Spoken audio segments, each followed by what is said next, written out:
Bienvenue dans la série du cycle, le podcast du cycle menstruel et des plantes de la femme. Nous sommes Euriel et Bérénice, naturopathes et doula, et nous vous donnons les clés pour prendre soin de votre cycle.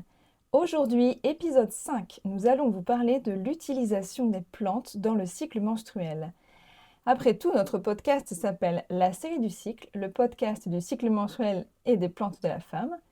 Cela dit, on ne pouvait pas vraiment aborder tout de suite les plantes parce qu'il fallait d'abord poser les bases du cycle menstruel, de son fonctionnement et également de son dysfonctionnement, comment ça se passe quand il y a un syndrome prémenstruel par exemple.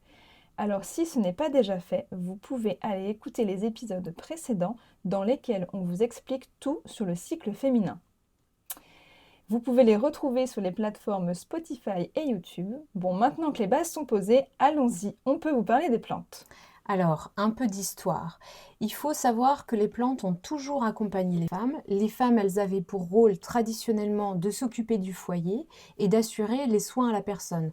Alors, les soins aux nourrissons, aux aînés, aux blessés, aux femmes enceintes, allaitantes, etc. Donc, dans des milieux populaires, pour soigner, il fallait vraiment savoir utiliser les plantes. C'était un savoir populaire, c'était aussi une connaissance pratique des plantes. Mais à partir du Moyen Âge, donc dès la fin du XVIe siècle et surtout au XVIIIe siècle, le soin est devenu une pratique médicale. La science et les disciplines médicales, elles sont alors dominées par le principe masculin. L'éducation des filles, elle se réduit à une éducation religieuse, alors que celle des garçons, elle devient scientifique. Il y a quand même la profession de sage-femme qui est créée à ce moment-là. Donc c'est une profession qui est vraiment exclusivement féminine, mais elle est toujours sous la gouverne d'hommes médecins. Donc en fait, ce qui se passe dans cette période-là, c'est que les femmes perdent leur autonomie de décision quant à leur santé et aussi elles perdent la possibilité d'utiliser les plantes. L'herboristerie, alors c'est quoi l'herboristerie? En fait, c'est le commerce des plantes médicinales. L'herboristerie, elle était pratiquée aussi bien par des femmes que par des hommes parce que beaucoup des femmes avaient des petites échoppes, des petits commerces. L'herboristerie, c'était un savoir très populaire. Mais au XVIIIe siècle, les femmes herboristes ont été dénigrées parce que non seulement elles n'étaient pas des hommes, et qu'en plus, elles étaient issues de milieux populaires. Et que la connaissance de la botanique se voulait scientifique, donc masculine et de bonne famille.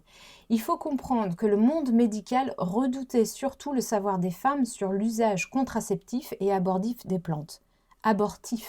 Des plantes. Ce qui fait qu'en France, très peu de femmes ont laissé de traces écrites de leur savoir et de leur connaissance des plantes. Ça, c'est vraiment dramatique. Et pourtant, les plantes, elles ont toujours fait partie de la santé des femmes. Aujourd'hui, dans notre histoire contemporaine, il y a bien sûr de nombreuses femmes qui se sont réappropriées ce savoir des plantes. Mais la santé des femmes, elle est encore malheureusement trop sous la gouverne du masculin. Ça bouge bien sûr, mais pas encore assez. Et on l'a vu dernièrement avec le test salivaire pour le diagnostic de l'endométriose. L'HAS, la Haute Autorité de Santé, n'a pas validé le remboursement du test qui est très cher et qui pourtant serait vraiment un gain de temps pour ces femmes. Et je vous rappelle que le diagnostic d'endométriose, c'est entre 7 et 10 ans environ. Martin Winkler, donc un médecin et auteur français qu'on aime beaucoup ici, il a écrit de nombreux livres dont La maladie de Saxe, Le cœur des femmes, des essais ou des guides sur la contraception. Il milite sur la santé des femmes, sur la contraception comme outil de liberté des femmes pour elles-mêmes. Il dénonce aussi la maltraitance médicale et surtout la maltraitance gynécologique. Martin Winkler, donc, il a dit: quand une femme vient en disant qu'elle a des règles très douloureuses, on a tendance à balayer ça d'un revers de main en disant que c'est normal. Comme ce sont les hommes qui, depuis 200 ans, ont écrit la médecine, ils font comme si ce n'était pas un problème. Et bim. La bonne nouvelle, c'est qu'il y a aujourd'hui de très bons professionnels qui connaissent les plantes et leurs usages pour accompagner les femmes, certains médecins, des sages-femmes, des doulas, des kinés, etc. et bien sûr des naturopathes. Nous sommes nombreux et nombreuses à nous être spécialisés dans l'équilibre féminin parce qu'il y a vraiment, vraiment de belles choses à faire avec l'alimentation, avec les plantes, les huiles essentielles, la micronutrition, etc. Alors certes, il y a de belles choses à faire, mais n'oublions pas qu'il est très important d'avoir conscience de l'impact des plantes dans le corps. Il est donc primordial d'utiliser les plantes sous toutes leurs formes, avec précaution. Certaines femmes s'auto-complémentent après avoir lu ou entendu des recommandations, et c'est très bien, parce que nous vous incitons à être autonome. Mais gardez bien en tête qu'utiliser, ingérer une plante ou se faire des infusions, des décoctions ou encore utiliser des huiles essentielles, ce n'est jamais anodin. Le résultat peut très bien être celui escompté, comme au contraire provoquer des désagréments, voire pire, ou n'avoir même aucune efficacité. Il est donc important de connaître les contre-indications, les précautions d'usage d'une plante avant de l'utiliser.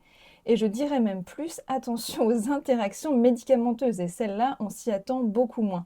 Et rappelez-vous, mieux vaut connaître, assurez-vous de connaître la cause de vos inconforts et de douleurs avant même de vous auto-complémenter ou utiliser les plantes pour votre cycle.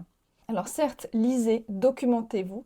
N'oubliez pas qu'il y a des professionnels qui sont formés et spécialisés dans la phytothérapie et dans l'accompagnement des femmes souffrant de désordres du cycle menstruel. Alors, phytothérapie, c'est l'utilisation des plantes de manière thérapeutique. Donc, avant de prendre une plante ou un complément alimentaire, il est important de vous poser les questions. De quoi ai-je besoin? Quels sont mes symptômes? Quelles en sont les causes? Tant que vous n'avez pas les réponses à ces questions, abstenez-vous de prendre quoi que ce soit. Il faut vraiment vous faire conseiller par un ou une spécialiste en phytothérapie. Et donc, je vous renvoie aussi vers le précédent épisode de la série du cycle, l'épisode 4, quand le cycle se détraque. Et dans cet épisode, on aborde les différentes causes du syndrome prémenstruel et du dérèglement hormonal. Donc c'est pour ça qu'il est intéressant de vous faire accompagner parce que c'est pas évident de cibler d'où ça vient. Et je vais prendre un exemple. Il y a une femme qui est venue me voir pour un gros syndrome prémenstruel avec pas mal de symptômes très, très gênants il y a quelques temps. Elle avait lu que des plantes comme le gadetilier et l'alchémie étaient intéressantes pour booster sa progestérone, sauf que en fait ça faisait plusieurs mois qu'elle en prenait et que ça marchait pas, mais pas du tout. Pourquoi? Eh bien parce qu'elle n'avait pas pris en compte le fait que l'équilibre œstrogène-progestérone, c'est pas seulement une histoire d'avoir trop d'œstrogène et pas assez de progestérone. D'ailleurs, entre nous, c'est assez rare de manquer de progestérone. Non, pour elle, il fallait vraiment surtout l'aider à détoxiquer les œstrogènes, car si elle se retrouvait en excès, c'est-à-dire en hyperœstrogénie en phase prémenstruelle, eh bien c'était surtout parce que son foie avait du mal à faire la détox. Donc, selon les besoins, on va choisir certaines plantes plutôt que d'autres. Ne prenez pas plusieurs plantes en vous disant « Bouh, ça va couvrir tous mes besoins ». Non, ce serait vraiment contre-productif, peut-être même nocif. Et vérifiez bien les contre-indications de chacune d'entre elles, c'est hyper important. On ne peut pas jouer aux apprentis sorciers et surtout aux apprentis sorcières avec des plantes à visée hormonale. Exactement, Uriel. Et alors, quelles sont les plantes finalement qui sont alliées du cycle menstruel? Il y en a plein. Alors, je vais vous parler déjà des plantes qui ont une action purement hormonale. Donc, les plantes lutéotropes, comme l'alchémie, l'achillée et le galtilier, elles ont pour propriété de stimuler la production et l'action de la progestérone. Je les aime beaucoup, moi, et je pense qu'on fera un focus lors d'un prochain épisode de podcast.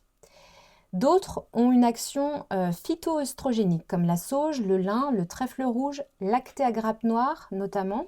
Elles peuvent prendre en fait la place de nos oestrogènes sur les récepteurs aux oestrogènes et donc limiter leurs effets négatifs. Elles sont très intéressantes quand on sait quand et comment les utiliser. Mais attention, elles ne sont pas du tout à prendre à la légère, elles non plus. Pour soutenir le foie dans son travail de détoxication et de dégradation des hormones, et notamment des oestrogènes après l'ovulation, il y a le brocoli, par exemple, dont le principe actif, le sulforaphane, est vraiment un spécialiste de la détox des oestrogènes. Mais d'autres plantes comme le pissenlit, l'artichaut et le romarin peuvent être aussi très pertinentes dans cette action.